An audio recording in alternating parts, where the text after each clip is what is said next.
আমার সহকর্মী ফেরদৌস খান ইমন আমার সাথে যুক্ত আছেন। ইমন, জোয়ার এলেই তো নিম্নাঞ্চল পানিতে তলিয়ে যাচ্ছে, এখন সেখানে পরিস্থিতি কেমন দেখছেন?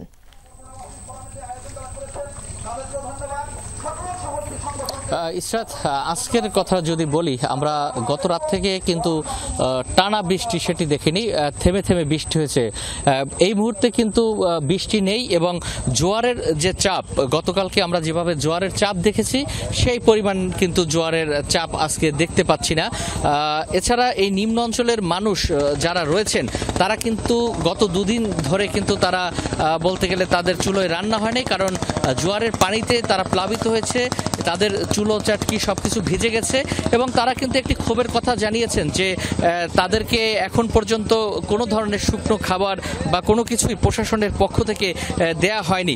মূলত এখন যে পরিস্থিতি, এখানকার যারা রয়েছেন তারা বলছেন যে আজকে জোয়ার 1 ঘন্টা দেরিতে শুরু হয়েছে, তবে আরও কিছুক্ষণ পরে হয়তো বোঝা যাবে যে আসলে এখানের জোয়ার কতটা বৃদ্ধি পায় এবং নিম্নাঞ্চল কতটা প্লাবিত হয়। এই ছিল বরগুনা থেকে ইসরাত। ধন্যবাদ আপনাকে।